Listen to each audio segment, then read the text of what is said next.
Hello everyone, welcome back to the channel. मैं हूं आपके साथ पंकज। बच्चों, आज हम स्टार्ट कर रहे हैं हमारी जो लास्ट अकाउंट्स की बुक है क्लास 12th की, third book analysis of financial statement. उसका मोस्ट डिफिकल्ट चैप्टर जिसे बच्चे समझते हैं। क्यों समझते हैं? क्योंकि इसमें बहुत सारे फॉर्मूले हैं, उसे याद करना होता है और बच्चे उसे रटने में लग जाते हैं। तो ये फॉर्मूले रटने नहीं है आपने, इनको कुछ फॉर्मूले ऐसे हैं जो आपकी बैलेंस शीट के फॉर्मेट के अकॉर्डिंग बने हुए हैं। अभी जब हम क्वेश्चन करेंगे तो समझेंगे कि ये फॉर्मूला बना कैसे है। देखोगे आप कि कैसे इसको जोड़ जोड़ के बनाया गया है।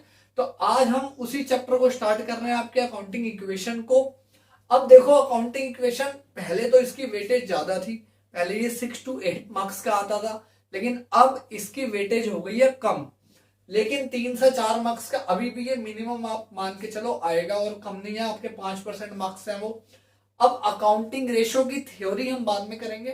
पहले हम प्रैक्टिकल पोर्शन कर रहे हैं, वो वाली थ्योरी करेंगे अभी, सिर्फ जो प्रैक्टिकल से रिलेटेड है। जैसे अकाउंटिंग रेशो की क्या डेफिनेशन होती है वो बाद में करेंगे, क्योंकि वो पेपर में आपकी बहुत कम आती है। तो देखो बेटा, 4 तरह की आपकी मेन होती है, मेन हेडिंग्स जो है रेशो की, वो 4 है।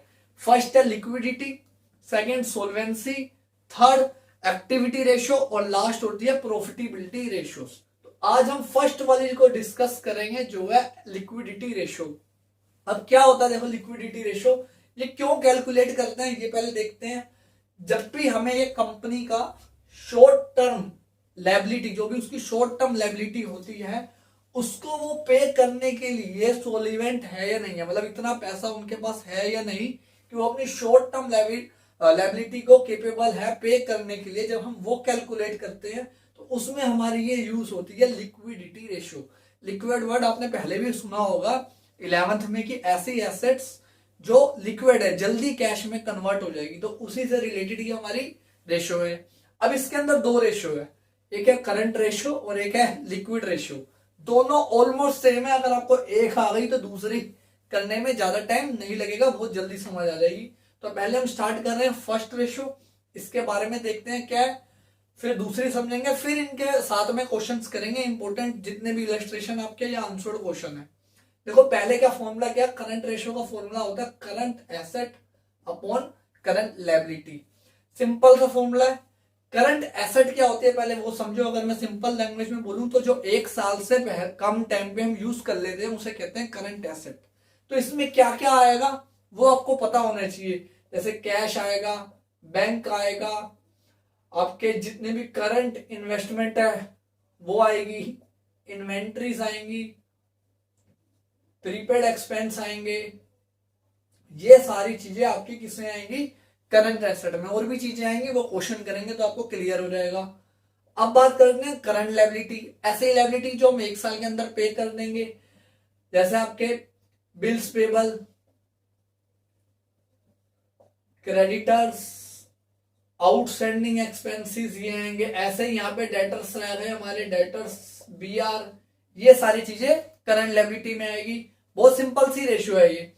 अब देखो रेशियो को एक्सप्रेस करने का मतलब, रेशियो को लिखने के जो उनका रिजल्ट आता है हमारे पास, उसे 4 तरीके से लिखते हैं। एक तो प्योर रेशियो हो गई, परसेंटेज भी में आता है, टाइम्स में भी आता है। तो ऐसे ही करंट रेशियो को हमेशा प्योर रेशियो में लिखते हैं। प्योर रेशियो का मतलब ऐसे 2:1, जिससे हमें पता लग जाए सीधा कि वो कितनी है कंपैरिजन में। जैसे अगर ये 100 है तो ये 50 होगी, तभी ये क्या बनी 2:1। तो हमें पता लग गया कि उसका नंबर कितना है, सीधा नंबर में हमें जब पता लग जाता है। और करंट रेशियो की आइडियल रेशियो भी 2:1 है। आइडियल रेशियो वो रेशियो होती है जो सबसे बेस्ट मानी जाती है। वैसे ये इंडस्ट्री टू इंडस्ट्री अलग होती है, लेकिन जनरली करंट रेशियो अगर आप 2:1 है, मतलब आपके बिजनेस में जो करंट एसेट है वो करंट लायबिलिटी की डबल है, तो वो बेस्ट सिचुएशन मानी जाती है आपकी कंपनी में। अब देखो ये पॉइंट बहुत इंपॉर्टेंट है। क्या लिखा है, loose and tools and stores and spares are not including in current assets. जब भी आप करंट एसेट्स लोगे, अगर आपको ऐसे इंडिविजुअली सारी आइटम्स दे रखी है, सारी आइटम एसेट्स अलग अलग दे रखी है, और यहाँ पे लूज एंड टूल्स भी लिखा है, तो आपने उसको नहीं लेना, करंट एसेट में इंक्लूड नहीं करना, क्योंकि उसको आप आगे रीसेल नहीं करते, ना ही आप उसको 1 साल के अंदर यूज कर लेते हो। लूज एंड टूल्स आपके लाइफ टाइम चलते रहते हैं। तो ये था करंट रेशो का फॉर्मूला। ऐसे ही एक रेशियो है लिक्विड रेशियो, इसका एक और नाम है acid test ratio, quick ratio, तीनों नाम होते हैं इसके। इसका भी फॉर्मूला सिमिलर है लगभग। यहाँ पे भी करंट लायबिलिटी है और ऊपर भी करंट लायबिलिटी था, लेकिन यहाँ पे ऊपर लिक्विड एसेट है। लिक्विड एसेट बोलो या क्विक एसेट बोलो, लिक्विड एसेट वो होती है जो करंट से भी पहले आपकी कैश में कन्वर्ट हो जाएगी। नाम ही क्या, लिक्विड। लिक्विड मतलब जो जल्दी कैश में फ्लो हो जाएगी। तो इसमें और इसमें सिर्फ एक दो फर्क है कि अगर मुझे लिक्विड एसेट कैलकुलेट करनी है तो मुझे करंट एसेट के अंदर से एक तो इन्वेंट्री को हटा देना है और प्रीपेड एक्सपेंस को हटा देना है, क्योंकि इन्वेंट्री जरूरी नहीं है एक साल में मेरी बिक जाए, हो सकता है एक से ज्यादा टाइम लग जाए उसको मेरे को बेचने में। और प्रीपेड एक्सपेंस मैं ऑलरेडी पे कर चुका हूं, मेरा उसमें कैश का फ्लो हो चुका है, वो मेरा एक्सपेंस है, वो मुझे वापस नहीं मिलेगा अगर मुझे पैसों की जरूरत पड़ गई। तो ये दो चीजें इंक्लूड हटा दी जाती है, एक्सक्लूड कर दी जाती है करंट एसेट में, और लिक्विड एसेट में ये दोनों इंक्लूड नहीं होती। बस ये फर्क है दोनों उसमें फॉर्मूले में आपका। ये भी प्योर रेशियो में होती है, जैसे ये थी आपकी करंट एसेट, लेकिन इसकी आइडियल जैसे 2:1 थी और इसकी 1:1 है, मतलब ये भी 100 होनी चाहिए और ये भी 100 होनी चाहिए, तो आपकी कंपनी की सिचुएशन आइडियल मानी जाएगी, सबसे बेस्ट मानी जाएगी। अब ये तो हो गया बच्चों आपके फॉर्मूले वगैरह क्या है।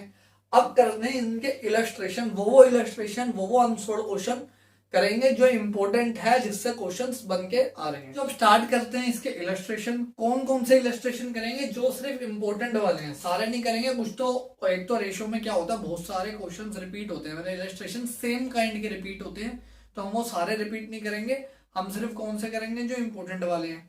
तो देखो पहला ही इलस्ट्रेशन जो हमारी करंट रेशियो से रिलेटेड है, उसमें देखो आपको क्या क्या गिवन है, trade receivable, prepaid expense, cash and cash equivalent, short term investment, machinery, bills payable, ऐसे बहुत सारी चीजें गिवन है। अब हमें पहले निकालना पड़ेगा कि करंट एसेट में क्या क्या आएगा। ये क्वेश्चन करवाने का मेरा मोटिव यही है कि आपको पहले पता लग जाए कि करंट एसेट में क्या क्या आता है। तो देखो जो ट्रेड रिसीवेबल दे रखे हैं वो हमारे करंट एसेट में आते हैं। मैंने यहाँ पे जो बीआर और डेटर लिखे थे उन दोनों को कलेक्टिवली क्या बोला जाता है, ट्रेड रिसीवेबल। इसके बाद प्रीपेड एक्सपेंस, तो ये वाला भी आएंगे, प्रीपेड एक्सपेंसेस भी आते हैं हमारे। नेक्स्ट देखो कैश एंड कैश इक्विवेलेंट, वो भी आते हैं हमारे, कैश हो बैंक को वो चीजें आती है। शॉर्ट टर्म इन्वेस्टमेंट भी आएगी, बिकॉज वो भी करंट इन्वेस्टमेंट है, एक साल के लिए हमने रखी है। शॉर्ट टर्म इन्वेस्टमेंट एक होती है, लॉन्ग टर्म इन्वेस्टमेंट जिसको नॉन करंट इन्वेस्टमेंट बोलते हैं, वो कभी इसमें नहीं आएगी आपकी। इसके अलावा दूसरी साइड में देखो सेकंड लास्ट में इन्वेंट्री दे रखा है, तो आपका इन्वेंट्री भी यहाँ पे आता है,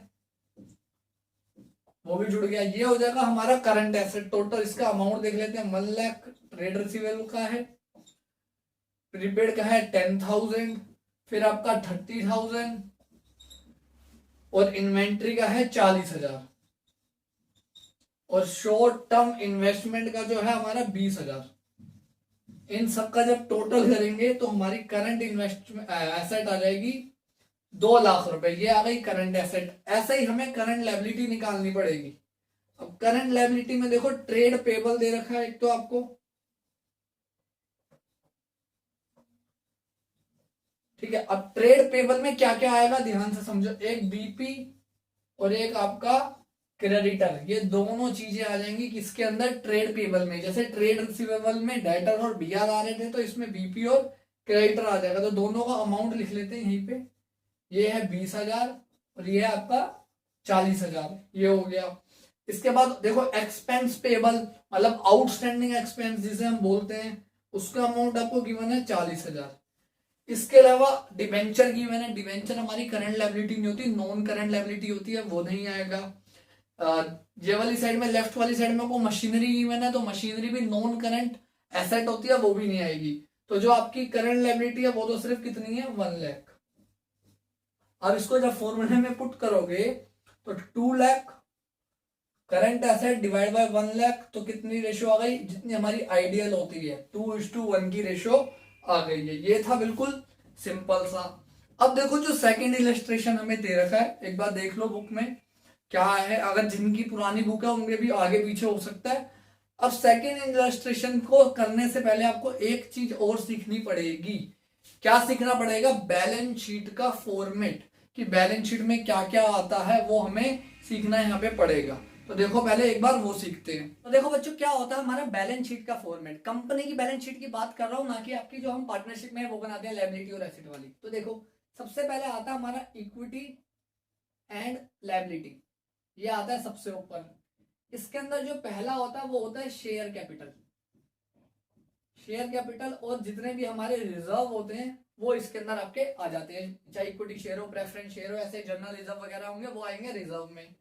फिर आपकी एक मेन हेडिंग आती है जिन्हें बोलते हैं नॉन करंट लायबिलिटीज, जिसके अंदर डिबेंचर्स, लॉन्ग टर्म बोरोविंग्स वगैरह, लोन वगैरह वो सब आएंगे।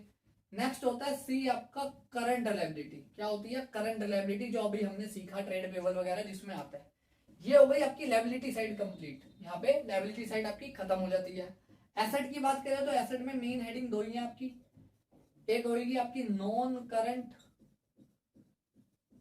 एसेट्स जिसके अंदर प्लांट एंड मशीनरी वगैरह आएगा, आपका इंटेंजिबल एसेट आएगी। इसी के साथ या तो उसे बी बना लो, नॉन करंट इन्वेस्टमेंट, ये भी इसी के अंदर आएगी आपकी एसेट्स के अंदर, नॉन करंट। और लास्ट जो एसेट्स में आता है वो आता है आपका करंट एसेट्स, जिसमें हमारे trade receivable, cash and cash equivalent, जितने भी हमने चीजें पढ़ी थी।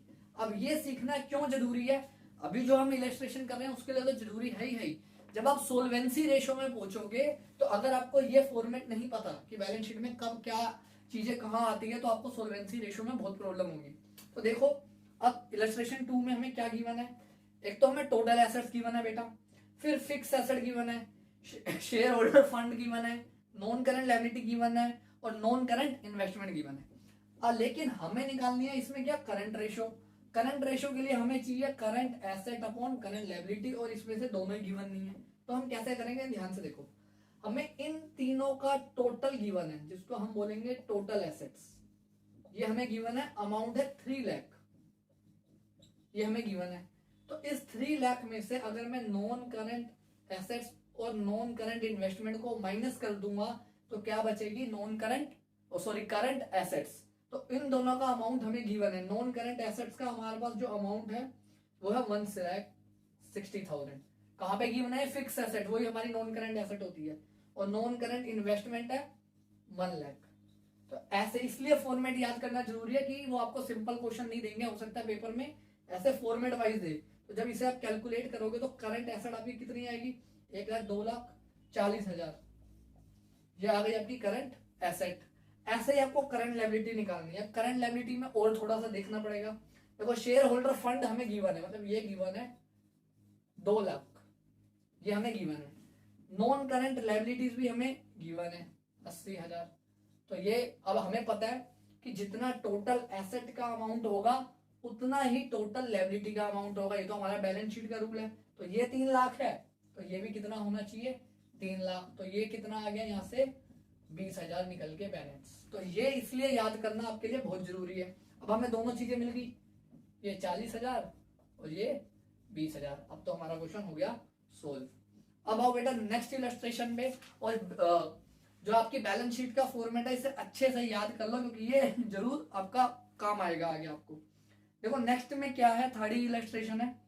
करंट एसेट गिवन है 4 लाख, इन्वेंट्री गिवन है 2 लाख और वर्किंग कैपिटल गिवन है। नई चीज आ गई एक और, क्या, वर्किंग कैपिटल। तो देखो वर्किंग कैपिटल का भी आगे आपका करंट रेशियो में बहुत ज्यादा यूज होने वाला, और आगे एक रेशियो भी आएगी ऐसी जिसका नाम ही होगा वर्किंग कैपिटल टर्नओवर रेशियो। तो जो वर्किंग कैपिटल होती है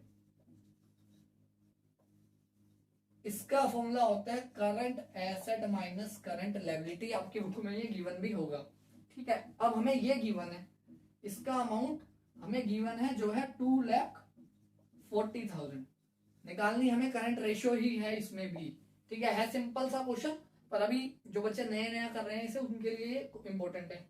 और हमें करंट एसेट भी गिवन है, ये गिवन है 4 लाख। करंट लायबिलिटी हमें नहीं पता, तो इस इक्वेशन का यूज करके, इस फॉर्मूले का यूज करके हम क्या निकाल लेंगे, आपकी करंट लायबिलिटी।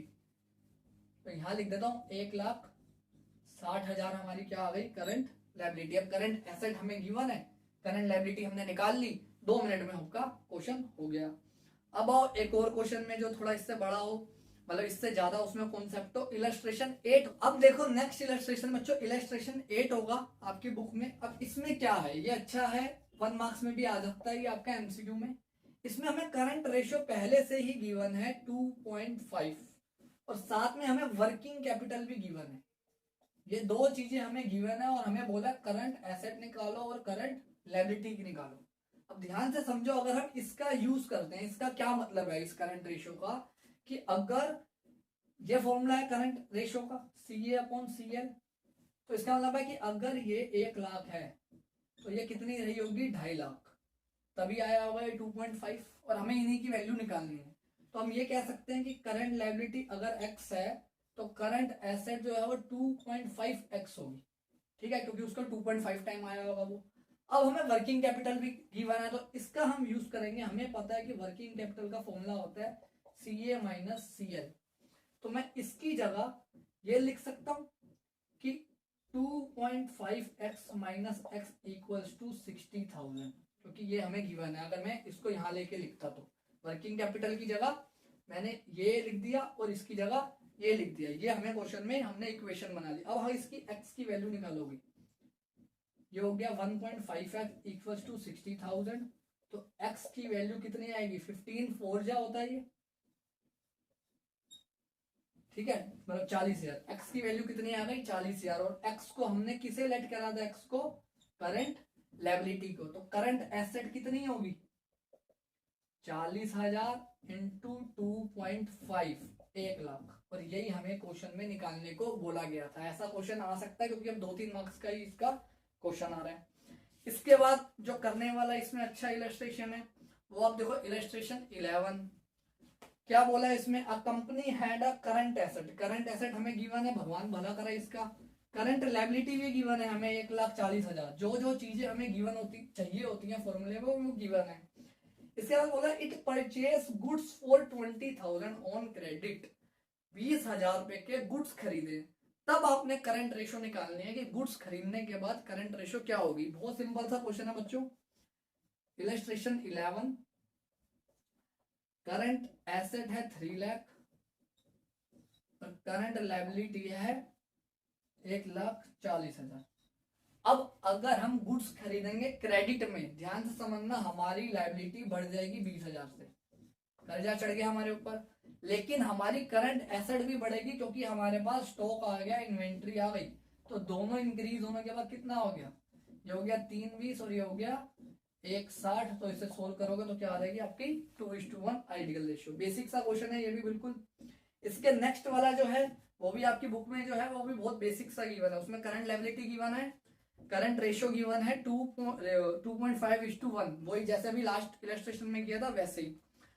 पहले आपने क्या करना है, इस 2.5 का यूज करके करंट एसेट्स को निकाल लेना। 2.5 लाख रुपए आएगी, वो मिल गया। उसके बाद वो कह रहा है कि अगर आपने 25,000 रुपए पेमेंट कर दी, इसमें क्या हुआ, ये 2.5 लाख रुपए आ गई आपकी और ये आ गया कितना, 1 लाख। ये तो गिवन ही है आपको।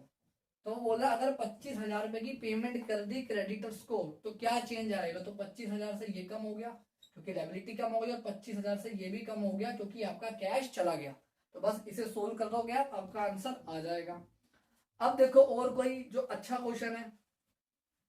इसके बाद आपका इलस्ट्रेशन 13 इंपॉर्टेंट मार्क कर लो उसे, लास्ट ही है बस करंट रेशो का, इसके अलावा और कोई नहीं है। फिर लिक्विड रेशो के हमारे क्वेश्चन स्टार्ट होंगे।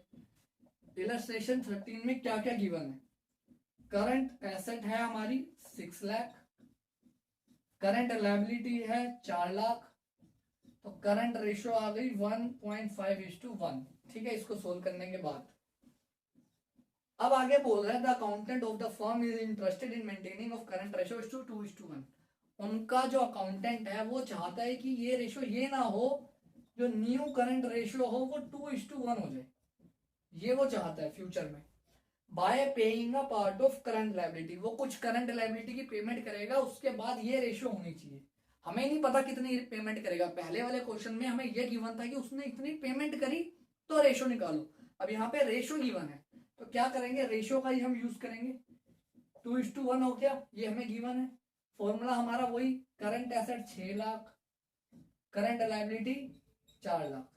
अब इसमें से कुछ पेमेंट माइनस होगी जो हमें नहीं पता, जिसे हम क्या मान के चल रहे हैं, एक्स लेट करके चल रहे हैं। ये यहां चला गया मल्टीप्लाई में 8 लाख, और यहाँ पे 2x इक्वल्स टू, ये तो 6x ही रहेगा, 6 लाख, और यहाँ पे x। ये आपकी इक्वेशन बन गई सिंपल। अब x से x कट गया, 1x आ गया, तो इसको सोल्व कर लो। 2x equals to x, x की वैल्यू आ गई। अगर हम 2 लाख रुपए की पेमेंट यहां से भी कर देंगे, यहां से भी कर देंगे, तो हमारी ये रेशियो बन जाएगी, क्योंकि ये हो जाएगा 4 लाख और ये हो जाएगा 2 लाख। तो क्या रेशियो बन गई, 2:1। ये हमें बताना था कि कितनी पेमेंट करें। तो अगर 2 लाख रुपए की पेमेंट होगी तो आपका क्वेश्चन सोल्व हो जाएगा। ये होगा बेटा करंट रेशियो के फॉर्मूले, करंट रेशियो के इलस्ट्रेशन जितने भी आपकी बुक में थे ऑलमोस्ट। अब बात करेंगे लिक्विड रेशियो की, बट वो करेंगे नेक्स्ट वीडियो में, क्योंकि इसके साथ अनसोल्ड वे भी हमें करने हैं। आज तो हमने सिर्फ इलस्ट्रेशन करे हैं, तो नेक्स्ट वीडियो में इलस्ट्रेशन करेंगे लिक्विड रेशियो के और साथ में अनसोल्ड, इन दोनों रेशियो के कंबाइन मिला के। तो मिलते हैं बच्चों नेक्स्ट वीडियो में। चैनल को सब्सक्राइब करो, शेयर करो। कि थर्ड बुक में आपको सबसे ज्यादा प्रॉब्लम होती है, और थर्ड बुक की ही अब आपकी रेगुलर वीडियो आएगी। Thank you everyone.